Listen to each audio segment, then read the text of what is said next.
আসসালামু আলাইকুম বন্ধুরা, কেমন আছো? চলে আসলাম আবার একটা রেসিপি নিয়ে। সেটা হচ্ছে ইলিশ মাছ আর কাঁকরোলের রেসিপি।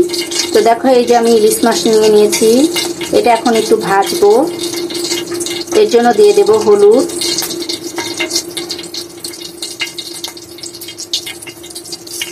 এরপরে দিয়ে দেবো লবণ। লবণটার দিয়ে মাছটা মাখিয়ে নেব।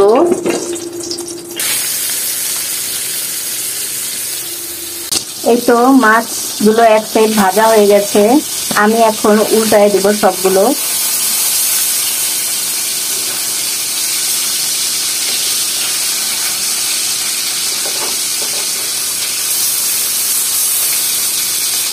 এই তো মাছ ভাজা শেষ। এখন এগুলো আমি সব উঠায় নেব। এই যে মাছগুলো উঠায় নিছি। এরপরে দেখো, কাঁকরোল আর আলু এই মাছের তেলে দিয়ে দেব।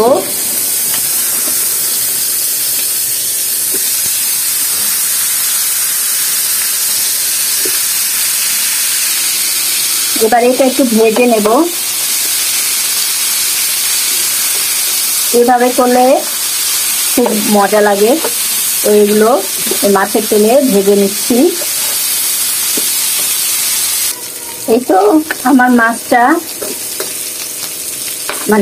মাছের তেলে কাঁকরোলটা ভাজা শেষ। এরপর আমি এটা নামিয়ে নেব। দেখো, একটা কড়াই নিয়ে নিলাম। এর মধ্যে একটু তেল দিয়ে দিয়েছি। এবার দিয়ে দেবো একটু পেঁয়াজ।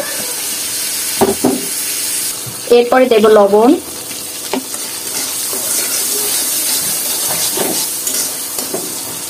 এরপরে দেব হলুদ। এরপর দেব মরিচ। এরপর দেব রসুনের পেস্ট। এবার সবগুলো একসাথে কষায় নেব।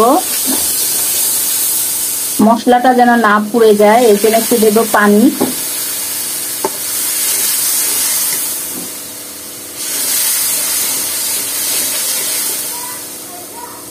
এরপরে এই মশলার মধ্যে কাঁকরোলগুলো দিয়ে দেব।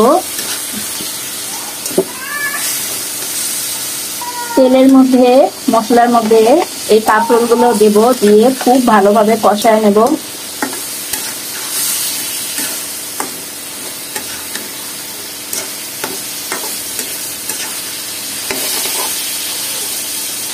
এই তো আমার ভালোভাবে কষিয়ে নেওয়া শেষ।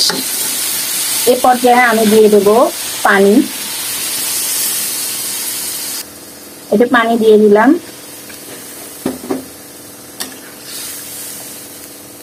এই তো কাঁকরোলটা ফুটে গেছে। তো এখন আমি মাছগুলো দিয়ে দেব।